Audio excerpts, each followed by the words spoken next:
All right, and I believe we are live, Dr. Bernato, live for the first time in quite some time. We're back with the Leadership Redefined Season 4. We're on. We've been doing this quite a while. Said it never could be done, but here we But, are, but here we are. Here we are with millions of viewers watching. just Uh, hitting third gear now. Fourth gear. so we are thrilled. I'm here with Dr. Bernato, Dr. Pisano, Al, and Rich. Anthony is out there somewhere in the ether. He'll be joining us next session for sure. So we are hard to believe, Rich, that we've been doing this for a while now. And we are on season 4, and we got some really exciting things to talk about. We have someone in our on our team that's really helping us move some great initiatives forward. She's an asset. Maybe we'll have her on one day as well. So Leah, a little shout out to you for doing what you do, helping us out. So we have the first bit of exciting news, Rich, is first of all, welcome, Rich. How are you today? I am good. I'm looking forward to making this work and making this happen and spreading the apple seeds around. Yeah, and you see, we have our freshly revised logo here. We're really excited to get going and moving forward on some wonderful things. So we actually have the first bit of news we wanted to share with you, and then we'll talk a little bit about this. We've had in the past podcasts on the collective mindset, and we've talked about putting some kind of work or piece of work around that. Well, we actually have created a book around the premise of the collective mindset, which we'll talk a little bit about for new viewers. But we actually have a book coming out. We hope by May 1st. We actually have our preliminary materials all set, and it's on the edge. I think we have an ISBN number as well. So we're looking at a May 1st start for the collective mindset, our book that's coming out on really, Rich loves this word, the synergy of leadership, right, Rich? Or the sum of all parts. Like sum of all things, whatever you want to use.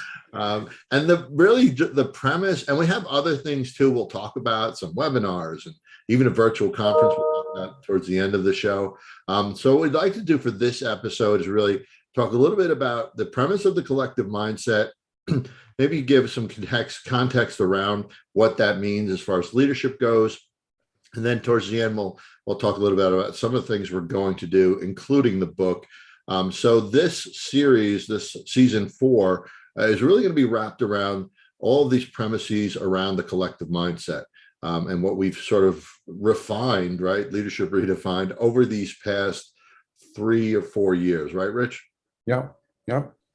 So the collective mindset is really, to simply put, that what happens a lot with leadership, and we've seen this time and time again, whether we're working with higher education, corporate America, K-12 education, in any setting, what happens, and rightly so, because life happens a lot of times, people are working in silos in the leadership space. And even if you have a team of folks, you often do what you need to do, and very, very few leaders will say, all right, what is what I'm doing? How is what I'm doing affecting the people, even my immediate team? But then if you go even out further, the people around you within your organization. So the collective mindset is really about having sort of this synergy around leadership so that everything is sort of interconnected, and you have this knowing of what others are doing and how it's affecting them, as well as, I'll let you speak to this,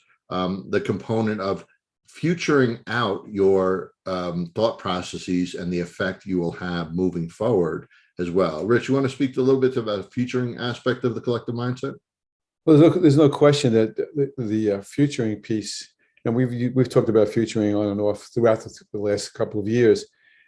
We should probably talk more about that more specific in one of the courses we're going to offer up too. Futuring is a gerund, is a noun, is a verb, and a few other grammatical terms I can't remember. And it's used in different contexts, but when you get to the bottom line when you get to the sum of what the premise of futuring is that we have the obligation as leaders to consider how we mean to engage and empower all the folks around us with the same sets of skills and competencies, and well, even more importantly than those two, the dispositions to think past our noses as such. And what happens with the educational leaders more specifically, but even true in private organizations, I suspect, is the issue that we think year to year, we think operationally, we think about what the next budget expenditures are going to be as a guideline is about how much money we're going to spend on what projects and activities and necessities we need to do to get to the next year. And it kind of reminds me of a pinball machine bouncing off bumpers without any real plans. Where in fact, if we futuring devotes itself to the premise that in order for a leader to be truly competent and long-term grounded, the leader needs to create a capacity in the whole organization to think future, to think systemically, to think creatively, and to think collaboratively. And where sometimes people think that you can't predict the future, that's true. You can't predict whether a safe's going to fall on your head in the next 2 minutes. That's misleading. But you can forecast. You can consider the probables. You can narrow those probables. And most importantly, you can decide whether the probables that you identify in a scenario are the probables that you want. And if you don't want them, if they're not preferred, how do you move to the preferred future, so to speak? One last thing before I stop yapping, Al, is people sometimes argue that the pandemic could not have been futured for. And personally, I would differ with that. It's not as though we knew on March 13th, 2019, a pandemic would take control of us, certainly in the United States and around the world. That's true. But were we or should we have had the capacity to deal with any calamity, whether it's a natural disaster, whether it's a pandemic, whether it's any number of heaven forbids that I wouldn't even want to bring up? We can plan for the probables of that, and we can create the capacity to deal with those things in a way that they minimize the stress that we've all had. And we've all have gone through stressors these past 3 years and counting because of the lack of futuring that governmental leaders, educational leaders, and many business leaders dropped the ball about. Yeah, and it's really about we go back to trying to put yourself in a place that you're not right now, or trying to put yourself in the shoes of others. So with futuring, it's really about saying, okay, if we do this, what might happen? And also, to your point, Rich, it's about like actively deciding. So taking a moment to say, all right, what do we want? What is the probable outcome? What's the preferred outcome of this? And let's shift what we're doing in the now to have our preferable future more likely, right? And that preferred future, you're absolutely right. And add one more key component. And we know that our preferred future is grounded in our preferred purposes. Why we put our feet on the floor in the morning, figuratively speaking, to come to work with students. In our cases, what do we really want? And I challenge you to ask folks whether they know what it is that they want. And many times, hasn't been articulated enough for it to be the reason why they put their feet on the floor. So the purpose obviously speaks to the preferred future. Yeah, and it actually reminds me, we do work with a number of high-level clients with Leadership Redefined. And we were working with a client this past couple of weeks. And the person I have in mind, and Rich, you may know who this person is, they had such a clear vision and resolve and passion about what they wanted to accomplish. And it was really, this person was like, this is what I want to do. I know how it's going to work. But the issue was that it was in his head, right? And that's wonderful. That's the first step. You want to have that, you want to be able to really have things in your own mind as a leader. You want to make sure that there's clarity there. There's, you have a great vision. You're passionate about it. But what we were talking about the other day after we got off with this person is If you clarity in your own mind as a leader does not automatically transfer to your team having an understanding of what you want too. And that's an example of the collective mindset and not getting outside of yourself and not futuring and not having this understanding that, hey, it's not just me, right? I have to make sure that in this case, this person had to really be able to articulate to others what the person's vision was. Otherwise, it means nothing and it just dies, right? And that'll happen not just from one person to their team, but from team to team, from person to person. So it's a really important thing to think of that came up with us with one of our clients last week. Rich?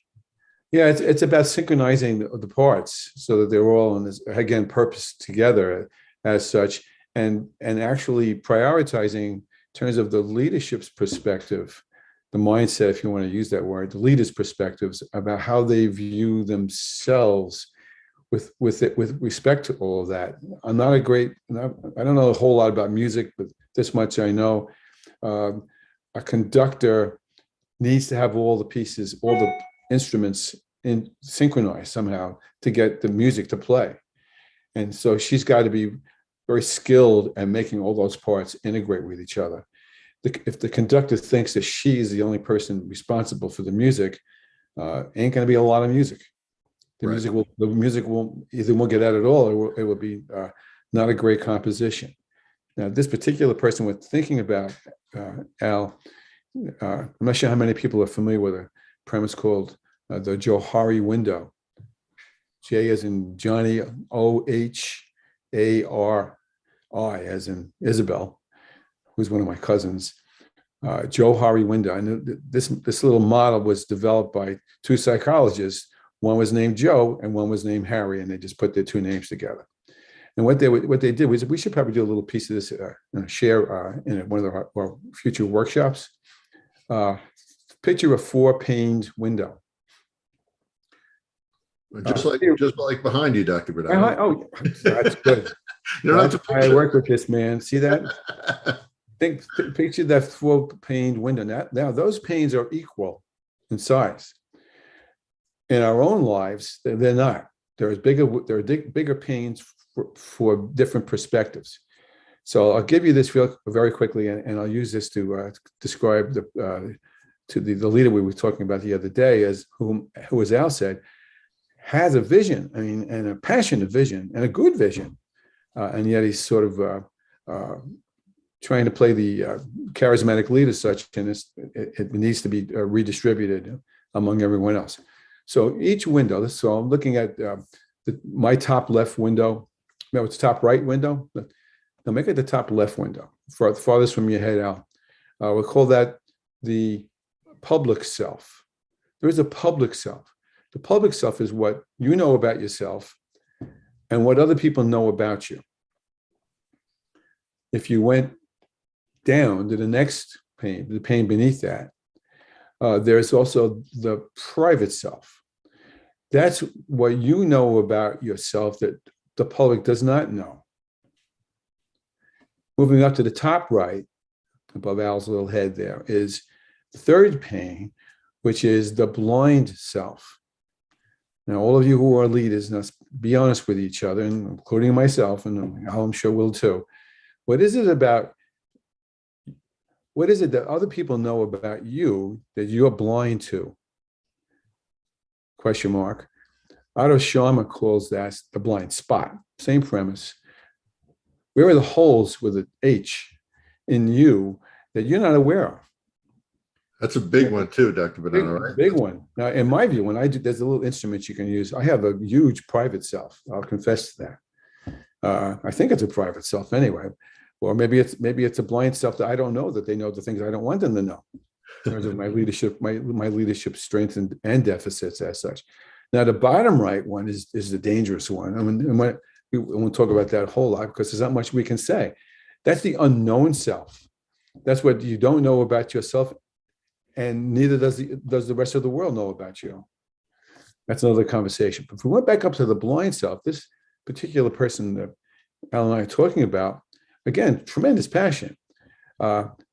His perspective of leader if I can quickly diagnose this person, is that he's the guy. He's the person. He stirs the drink. If you remember the Reggie Jackson phrase from 1980s, he stirs the drink. He's the man, and he just assumed everybody knows what he thinks, and everyone's going to do what and embraces what he wants to put in place. Or should know about it, right? I mean, the assumption that everybody should know, he's got it in his mind. Everybody should know what I need or want, and future that out. Think about that: a rock in a mental puddle rippling out. What is that? What was that? What does that mean for the puddle? If someone hasn't calculated where the ripples are going because they just think we'll know where they're going. That's right. That's right. So yeah. So this is just one of.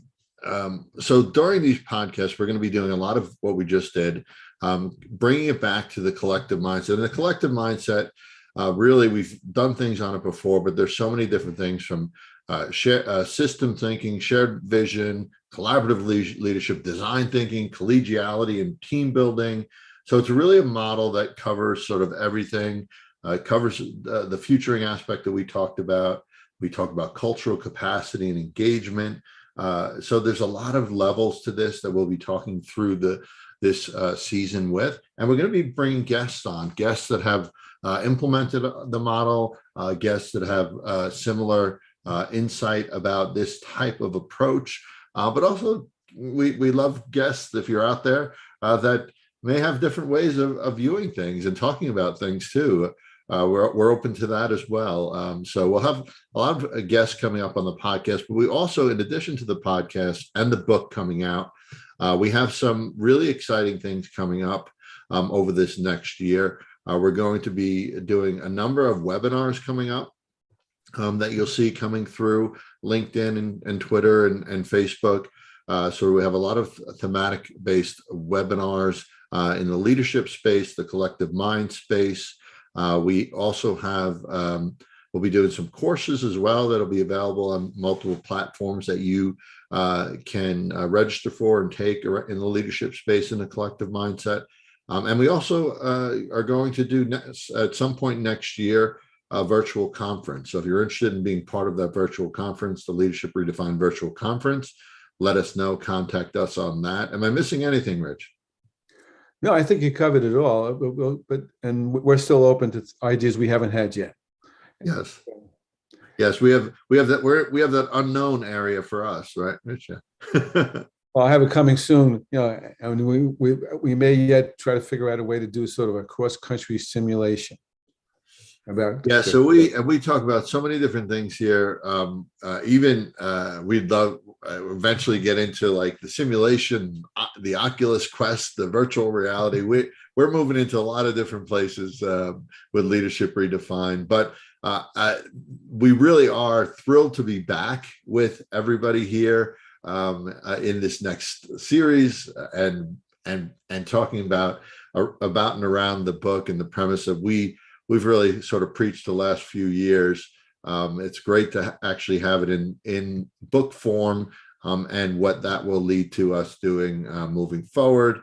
So excited to be back with you, excited to share what we have sort of put together and will continue to put together moving forward. Rich, any final thoughts? I just wanted to point out the new logo, and the logo speaks to infinity and beyond, so to speak. And that's how we see this. It does. And it's ever changing. Change is not this stagnant thing. Change is something that you have to actively look at daily, reflect on, adjust, future for. And that is why the logo has that symbol of this infinite cycle that leadership and change is all about. Excellent. Thank you, Rich. Thank you. Appreciate it.